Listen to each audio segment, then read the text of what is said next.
വെച്ച് സച്ചിയെ നോക്കി രഞ്ജി ചിരിക്കുമ്പോൾ അവന്റെ ചുണ്ടിലുണ്ടായിരുന്നു ഒരു പുഞ്ചിരി.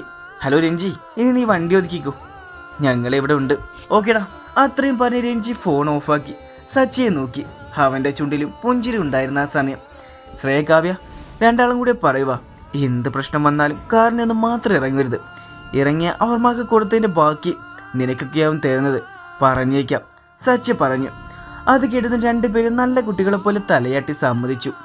ഈ സമയം രഞ്ജിയും സച്ചിയും കാറിൽ നിന്നിറങ്ങി പിന്നിലേക്ക് കരങ്ങൾ കെട്ടി പിന്നിൽ നിന്ന് വന്ന വണ്ടികളെ നോക്കി ചിരിയോടെ നിൽക്കുന്നത് കണ്ടതും ക്രിസ്റ്റി അയച്ച കൂട്ടാളികൾ പരസ്പരം നോക്കി. അവന്മാർക്ക് സംശയം തോന്നിയിട്ടുണ്ട്. അതാണ് നമ്മളെ പ്രതീക്ഷിച്ചെന്ന പോലെ ഈ നിൽപ്പ്. എന്തായാലും നമ്മൾ വന്നത് ആ പെണ്ണിനെ കൊണ്ട് പോകാനാണല്ലോ. അതിന് ഇവന്മാർ തടസ്സമായാലും നേരിടാൻ തന്നെ കണക്കാക്കി വന്നത് കൊണ്ട് തന്നെ അവന്മാർക്ക് സംശയം തോന്നിയാലും ഇല്ലെങ്കിലും നമുക്കെന്താ അല്ലേ? അത് ശരിയാ. എങ്കിലെന്തിനാ ഇവിടെ തന്നെ ഇരിക്കുന്നേ? എല്ലാവരും ഇറങ്ങി അവന്മാരെ തീർക്കാൻ നോക്ക്. കുറച്ച് കഴിഞ്ഞതോ വന്ന 3 വണ്ടിയിൽ നിന്നും വാളും ഇരുമ്പ് ദണ്ടുകളുമായി ശത്രുക്കൾ ഇറങ്ങി രഞ്ജിക്കും സച്ചിക്കും നേരെ പായുമ്പോൾ അടുത്ത നിമിഷം അവർക്ക് മുന്നിലായി അലനും കാർത്തിയും വന്ന് നിന്നു. ഇവരൊക്കെ ആരാ? അവനെക്കാര്യം നമ്മൾ അറിയേണ്ട കാര്യമില്ല. നമുക്ക് വേണ്ടത് ആ പെണ്ണിനെയാണ്. അതിന് തടസ്സം നിൽക്കുന്ന ഏത് മറ്റിടത്ത് മൂന്നായാലും കൊല്ലുകയാണ് നമ്മുടെ പോളിസി. അതുകൊണ്ട് അടിച്ച് കൊല്ലവനേക്ക്. മുന്നിൽ നിന്നവൻ ബാക്കിയുള്ള കൂട്ടാളികളെ നോക്കി അലറിയതും അവന്മാർ രഞ്ജിക്കും സച്ചിക്കും അലനും കാർത്തിക്കും നേരെ പാഞ്ഞു. എന്നാൽ അടുത്ത നിമിഷം തന്നെ അവർ 4 പേരുടെയും ചെറുവിരൽ തൊടാൻ പോലും കഴിയാതെ അവർ ഓരോരുത്തരും നിലംപതിച്ചു. എന്നാൽ അടുത്ത നിമിഷം വീണ്ടും അടികൊണ്ട് വീണതും കിട്ടിയതെന്നും പോരാഞ്ഞതുപോലെ തങ്ങൾക്ക് നേരെ കുതിച്ച് പാഞ്ഞു വരുന്നവരെ 4 പേരും കൂടെ ആദ്യത്തേക്കാൾ കൂടുതൽ ശക്തിയിൽ തന്നെ എടുത്തിട്ട് പെരുമാറി. ഇന്നിന്നാൽ അവർ തങ്ങളുടെ മരണം ഉറപ്പാക്കുമെന്ന് മനസ്സിലാക്കി ക്രിസ്റ്റി വിട്ട കൂട്ടാളികൾ പലരും ജീവനും കൊണ്ട് ഓടി. എന്നാൽ അപ്പോഴും കൂറുള്ള ഒരുത്തൻ മാത്രം അവിടെ അവശേഷിച്ചു. എന്നാൽ കൂട്ടാളികൾ കളം മൂടിയതോടെ അവൻ അവർക്ക് മുന്നിൽ അടിയുറവ് വെക്കേണ്ടി വന്നു. പറയട പൊന്ന ഡാഷ് മോനെ, ആരും നിന്നെ കായ്ച്ചേ? എന്തിനു വേണ്ടി? ഞാൻ പറയില്ലേ? അലൻ അവന്റെ കഴുത്തിൽ പിടിച്ച് ഒറ്റ തിരിച്ചില് അവൻ വേദന കൊണ്ട് പുളഞ്ഞ് അലറി വിളിച്ചു. പറയാം എങ്കിൽ പറ, ആരാ നിന്നെ കായ്ച്ചേ? എന്തിനു വേണ്ടി? വീർ സാറും രാവൺ അദ്ദേഹം ചേർന്ന എന്നെ ഇങ്ങോട്ട് അയച്ചത് എന്തിന്? കാശിയുടെ പെങ്ങള് കാവ്യയ്ക്ക് വേണ്ടി. ഓഹോ, അപ്പോ ചെയ്ത് കൂട്ടിയതൊന്നും മതിയായില്ലല്ലേ അവന്മാർക്ക്? സച്ചി പറഞ്ഞു. നിനക്ക് ഞങ്ങൾ അല്പം ജീവൻ തന്ന് വിടുകയാണ്. ഇതെന്തിനാണെന്ന് അറിയുമോ? നിന്നെ പറഞ്ഞു വിട്ടവരോട് ചെന്ന് പറയണം, കാവ്യ എന്നല്ല, കാശിയുടെ കുടുംബത്തിലെ ഒരാളുടെയും രോമത്തിൽ പോലും തൊടാൻ അനുവദിക്കില്ല. അതിനുവേണ്ടി നല്ല നാട്ടിലുള്ള 4 ആൺകുട്ടികളെ തന്നെ ആക്കിയിട്ടാണ് പോയിട്ടുള്ളതെന്ന്. പിന്നെ അവനോട് പ്രത്യേകം പറയണം, ഞങ്ങൾക്ക് അവനെപ്പോലെ ഇടയ്ക്ക് നിന്നെപ്പോലുള്ള ഡാഷ് വെച്ച് ഒരു കളിക്കും താല്പര്യമില്ല. ചുണയുണ്ടെങ്കിൽ നീരിൽ വന്ന് യുദ്ധം ചെയ്യാൻ പറ അവനോട്. അലൻ പറഞ്ഞു. അപ്പം ഇങ്ങനെ ഇവനെ പാഴ്സൽ ചെയ്ത് അയച്ചവർക്ക് തന്നെ അയക്കുമല്ലേ? കാർത്തി പറഞ്ഞു. പിന്നെ അല്ലാണ്ട്. രാവൺ കണ്ണുകൾ ചിമ്മി തുറന്നു. അടഞ്ഞു കിടക്കുന്ന റൂമിൻ്റെ ഒത്ത നടുക്കായി മാത്രം വെളിച്ചമുണ്ട്. അതാ റൂം മൊത്തം പ്രകാശം നിൽപ്പുണ്ട്. ആരെയും കാണുന്നില്ല.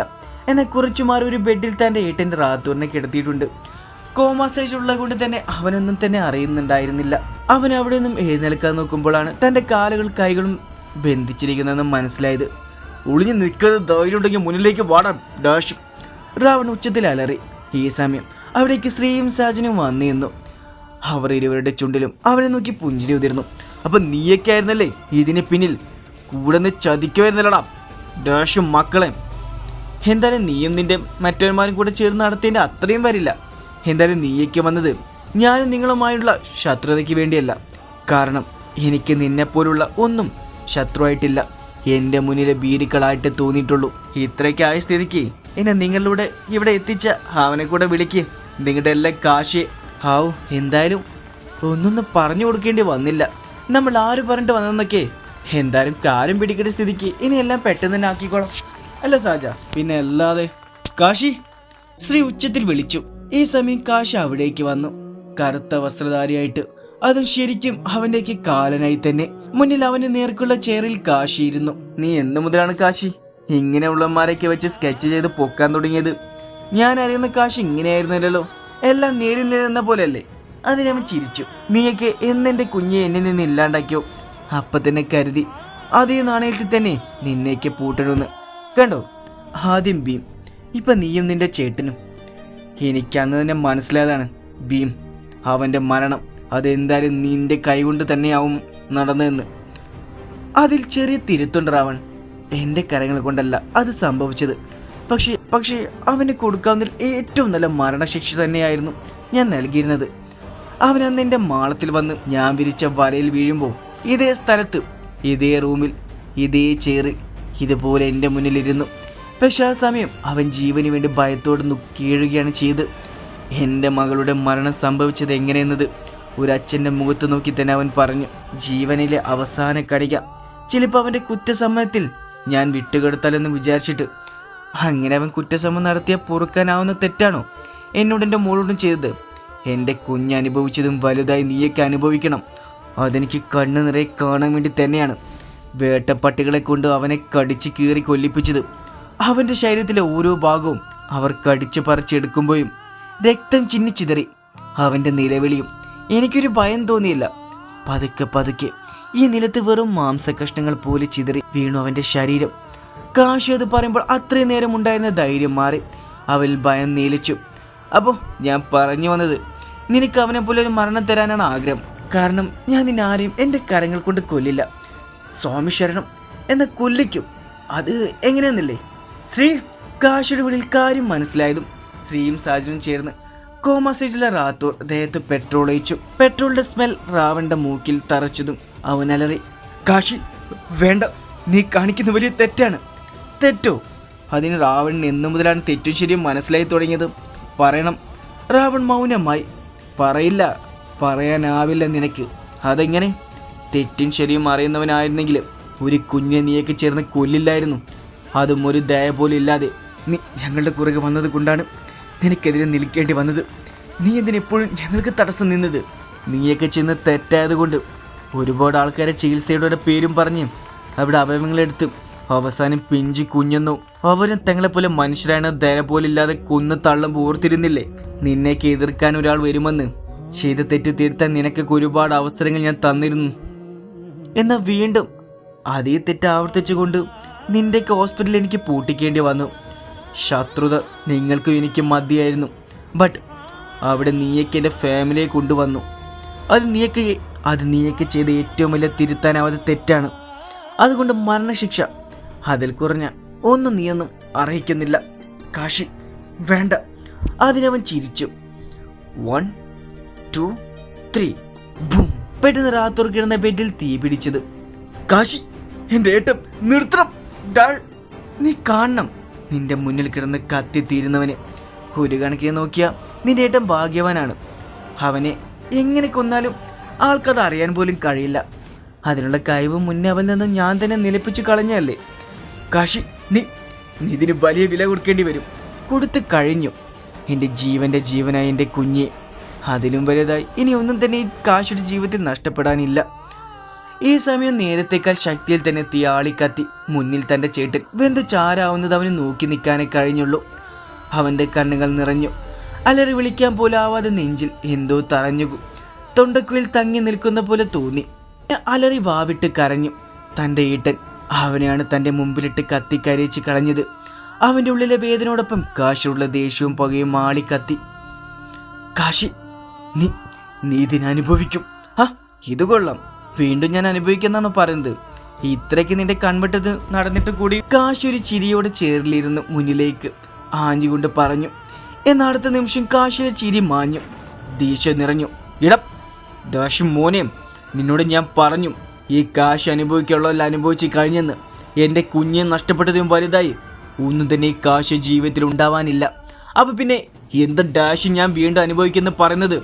നിന്റെ മോള് അത് ചാവാനുള്ളത് തന്നെയായിരുന്നു. അതുകൊണ്ട് തന്നെയാണ് കൊന്നത്. എന്നാൽ അടുത്ത നിമിഷം കാശ് അവനെ ആഞ്ഞു ചവിട്ടി. അവനെ കെട്ടിയിരുന്ന ചെയറിനൊപ്പം അവൻ പിന്നിലേക്ക് മറിഞ്ഞു വീണു. ശ്രീ, എല്ലാം ഓക്കെ അല്ലേ? ഓക്കെയാണ് കാശി. കാശി റാവണിനെ നോക്കി. ഇനി നിന്നിൽ ജീവൻ അവശേഷിക്കാൻ പാടില്ല. സോ ഇനി നീക്കുമായി നിനക്ക് വിട നൽകുകയാണ് ഞാൻ. അത്രയും പറഞ്ഞ് കാശി അവനെ ആ ചെയറോട് കൂടെ തന്നെ വലിച്ചേച്ചുകൊണ്ട് മറ്റു റൂമിൽ കൊണ്ടിട്ടു. പിന്നെ അവിടെ ഇരുന്ന ഒരു പെട്ടി അവൻ മെല്ലെ തുറന്നു. പുറത്തേക്ക് ഇറങ്ങാൻ നേരെ കാശി അവനെ നോക്കി ഒരു ചിരി ചിരിച്ചു. ആ സമയം റാവണിൽ ഭയം നിറഞ്ഞു. നീ എന്നെ എന്ത് ചെയ്യാൻ പോകുക? പറയടാ എന്ന കാശി ഒന്നും മിണ്ടാതെ പുറത്തേക്ക് പോയി ഡോറടച്ചു. റാവന്റെ കണ്ണുകൾ ആ പെട്ടിക്ക് നേരെ പതിച്ചു.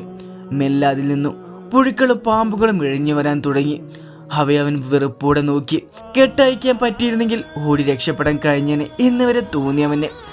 അവ അവൻ്റെ ചേറിൽ നിന്നും ചുറ്റി വരിഞ്ഞു. അതിലൂടെ അവൻ്റെ കാലിൽ കൂടെ ദേഹത്തേക്ക് വരിഞ്ഞു കയറി. അവനവ ദേഹത്തു കൂടെ ഇഴഞ്ഞു വരിയുന്നത് സഹിക്കാനും അസഹനീയമായിരുന്നു. അവൻ അലറി വിളിച്ചു. അവൻ്റെ ഓരോ അലറി വിളിയിലും ഒരുതരം ലഹരിയുടെ കാശ് പുറത്തുനിന്ന് കൊണ്ട് ആസ്വദിച്ചു. രാവൺ ശരീരം മൊത്തം അവ നിറഞ്ഞു. ഇപ്പോൾ അവനെ കാണാനാവുന്നില്ല. മൊത്തം അവയാൽ പൊതിഞ്ഞു വരിഞ്ഞു. അവൻ വാ തുറന്ന് അലറിക്കരയണമെന്നുണ്ട്. പക്ഷെ വാ തുറന്നാൽ അതിലൂടെ ഉള്ളിലേക്ക് കയറുമെന്നുള്ള ഭയം അവനിൽ ഒരുപാടായിരുന്നു. എന്നാൽ അവൻ്റെ ശ്വാസനാളത്തിൽ കൂടെ കുറേ എണ്ണം അവനുള്ളിൽ ഇറങ്ങി ചെല്ലുമ്പോൾ അവൻ്റെ വാ അറിയാതെ തുറന്ന് ഉച്ചത്തിൽ കരഞ്ഞുപോയി. വിഷമില്ലാത്ത പാമ്പാണെങ്കിലും അവയും അവൻ ഇറങ്ങി വരുന്നത് അവൻ അസഹ്യമായി തന്നെയാണ് ഉണ്ടാക്കിയത്. ശ്രീ, ഇനി അവരെ തുറന്നു വിട്ടേക്കാം, കാശി പറഞ്ഞതും മറ്റൊരു വാതിൽ തുറന്ന് അവിടെ നിന്നും രാവണിപ്പിക്ക് പോകാനുള്ള ഡോർ തുറക്കും മുമ്പ് അവിടെ സൈഡിൽ കെട്ടിയിരുന്ന 4 കാട്ടുചെന്നായ്ക്കളെ അവർ നോക്കി. പിന്നെ അവയുടെ അടുത്ത് ചെന്ന് അയച്ചു വിട്ടു. ഒപ്പം ആ റൂമിലേക്കുള്ള ഡോറും അവൻ്റെ ഓരോ ഭാഗങ്ങളായി അവർ കടിച്ച് വലിച്ചെടുത്തു. രക്തത്താൽ അവൻ്റെ ശരീരം ചിതറി വീണു. അപ്പോഴും അവയിൽ പുഴുവരിച്ച് തന്നെ ഇരുന്നിരുന്നു. കാട്ടുചെന്നായ്കൾക്ക് അതൊന്നും ഒന്നുമല്ല. അവർ അവരുടെ ഭക്ഷണമായ അവനെ ഭക്ഷിക്കാനുള്ള തിരക്കിലായിരുന്നു. അവസാനം അവൻ ഇട്ടിരുന്ന ഡ്രസ്സും രക്തക്കറയും മാത്രം അവശേഷിച്ചുകൊണ്ട് അവനെ മൊത്തത്തിൽ ഭക്ഷിച്ചിരുന്നവ. കാശി ശ്രീയെയും സാജനെയും കൂട്ടി പുറത്തേക്ക് ഇറങ്ങി. എന്നിട്ട് പുറത്തു കിടന്ന ആ ലോറിയിലുണ്ടായിരുന്ന പെട്രോൾ ആ കെട്ടിടത്തിന് മുകളിലേക്ക് പമ്പ് ചെയ്ത ശേഷം ഒരു സിഗരറ്റ് എടുത്ത് അവൻ്റെ ചുണ്ടോട് ചേർത്ത് കത്തിച്ച ശേഷം അതെടുത്ത് ആ പെട്രോൾ വെച്ച് കെട്ടിടത്തിന് നേരെ എറിഞ്ഞു. തീയാളി കത്തി. അവ കത്തി അമരുന്നവരെ കാശി അവിടെ തന്നെ നിന്നു. ആ നിമിഷം ആകാശത്തു നിന്നും ഒരു കുഞ്ഞു നക്ഷത്രം കൂടുതൽ ശോഭയോടെ കാശിയെ നോക്കി പ്രകാശിക്കാൻ തുടങ്ങി. ഒരുപക്ഷെ അത് കാശിയുടെ കുഞ്ഞിപ്പെണ്ണ് തന്നെയായിരിക്കാം. തന്നെ കൊന്നവർക്കുള്ള തക്ക ശിക്ഷ തന്നെ തൻ്റെ അച്ഛൻ അവർക്ക് കൊടുക്കുന്നുണ്ടല്ലോ. ഇന്ന് തനിക്ക് ഇവിടെ ഒന്നും കാണാൻ കഴിഞ്ഞല്ലോ എന്നോർത്തു. നിങ്ങളെന്താ ഇത്രയും ലേറ്റായത്? മുന്നിലേക്കുന്ന സച്ചി, ശ്രേയ, കാവ്യ, രഞ്ജി എന്നിവരെ നോക്കി അനന്തൻ ചോദിച്ചു. അവരും മാത്രമല്ല, ഞങ്ങളും കൂടെ ഉണ്ട്. പിന്നിൽ വന്നുകൊണ്ട് അലനും കാർത്തിയും പറഞ്ഞു. നിങ്ങളുണ്ടായിരുന്നു ഇവർക്കൊപ്പം. ഞങ്ങളിവിടെ വന്നതും അവരും ഇങ്ങെത്തി. എന്തായാലും എല്ലാവരും വന്നില്ലേ? അവിടെ തന്നെ നിൽക്കാതെ അകത്തേക്ക് കയറി എല്ലാവരും. ഈ സമയം അകത്തേക്ക് വന്ന സച്ചി അവിടെ ഇരിക്കുന്ന തന്റെ അച്ഛനെയും അമ്മയും കണ്ടത്. ഓ, ഇവരുണ്ടായിരുന്നോ? എന്താ ഈ വരവിന്റെ ഉദ്ദേശം? അടുത്തും സന്തോഷമായി പോകുന്ന കുടുംബത്തിൽ വീണ്ടും വല്ല പ്രശ്നങ്ങൾക്കും തിരികൊളുത്താനുള്ള അടുത്ത അടവുമായിട്ടുള്ള വരവാണോ? സച്ചി ഒരു മഴമില്ലാതെ തന്നെ പറഞ്ഞു. സച്ചി, നീ എന്തൊക്കെ വിളിച്ച് പറയുന്നു? ഒന്നുമില്ലെങ്കിലും അവർ നിന്റെ അച്ഛനും അമ്മയുമല്ലേ? അച്ഛനമ്മയും നല്ല അച്ഛനമ്മയായിരുന്നെങ്കിൽ മക്കളുടെ നല്ലതിനെ ശ്രമിക്കും. ഒരിക്കലും പണം, സമ്പത്ത് എന്ന് പറഞ്ഞ് അവരതിൻ്റെ പിന്നാലെ വിട്ട് അവസാനം അവരുടെ ജീവൻ തന്നെ എടുക്കുന്ന നിലയ്ക്ക് എത്തിക്കില്ല. സച്ചി, അതിന് വേണ്ട ഏട്ടാ. അവൻ പറയട്ടെ, അവനെ തെറ്റു പറയാനാവില്ല. ഇന്നെൻ്റെ മോൾ ഉൾപ്പെടെ കുഞ്ഞു പോലും നഷ്ടപ്പെടുത്താൻ കാരണം ഞങ്ങളുടെ പണത്തിനും സ്വത്തിനോടുള്ള ആർത്തി ഒന്നു തന്നെയായിരുന്നു. വസുന്ധര പറഞ്ഞു. ഭാഗ്യം, അതെങ്കിലും മനസ്സിലായല്ലോ. സച്ചി, ചെയ്ത തെറ്റ് മനസ്സിലാക്കി. അതിൽ നിന്നും ഇനി അങ്ങോട്ട് നന്നായി ജീവിക്കാൻ ആഗ്രഹിക്കുന്നവരോട് ഇങ്ങനെയാണ് മോനെ പറയേണ്ടത്. സ്വന്തം മോള് നഷ്ടമായപ്പോഴാണോ ഇത്രയും നാൾ ചെയ്ത തെറ്റെന്നുള്ള ബോധം വന്നത്? അതിനു മുന്നേ ഞാനിവിടെ ഉള്ള എല്ലാവരും പറഞ്ഞ് മനസ്സിലാക്കിയില്ല ഇവരോട് എല്ലാം. എന്നിട്ട് അന്നത് മനസ്സിലാക്കാൻ കൂട്ടാക്കിയോ? അങ്ങനെ ചെയ്തിരുന്നെങ്കിൽ ഇന്ന് ഇങ്ങനെയൊക്കെ സംഭവിക്കുമായിരുന്നു. മതി സച്ചി, നല്ലൊരു ദിവസമായിട്ട് നീ ശ്രേയക്കുട്ടി അകത്തേക്ക് പോ. സച്ചി പിന്നെ ഒന്നും പറയാതെ ശ്രേയക്കുട്ടി അകത്തേക്ക് പോയിരുന്നു. നിങ്ങൾ രണ്ടാളും ഇനി അതോർത്ത് സങ്കടപ്പെടേണ്ട. അതെൻ്റെ വിഷയം കൊണ്ട് പറഞ്ഞതാണ്.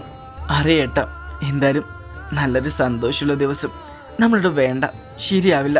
നിങ്ങളിവിടെ വേണം. മര്യാദയ്ക്ക് നിന്നില്ലെങ്കിൽ നിന്റെ പഴയ അനന്തേട്ടനാവും ഞാൻ. കുഞ്ഞിലെ നീ വല്ല കുറുമ്പും കഞ്ച തല്ലി നീ ഒരിടത്ത് നിർത്തുന്ന നിന്റെ അനന്തേട്ടൻ. ആ നിമിഷം വസുന്ധര അവളുടെ ഏട്ടൻ്റെ നെഞ്ചിൽ തല ചേർത്ത് വെച്ചു. വർഷങ്ങൾക്ക് ശേഷം തൻ്റെ ഏട്ടൻ്റെ നെഞ്ചിൽ ചേർന്ന് നിന്നുള്ള സന്തോഷം, സമാധാനം അതവൾ ആ നിമിഷം നേടിയെടുക്കുകയായിരുന്നു. പ്രണവ് പറയുന്ന എല്ലാം ഒരു നടക്കത്തോടെയാണ് എബ്രാമും അന്നയും കേട്ടിരുന്നത്. ഒപ്പം തൻ്റെ മകൻ ചെയ്ത പല നെറികേടും സ്ക്രീനിൽ കൂടെ കണ്ടതും അവളുടെ ഹൃദയം നുറുങ്ങി.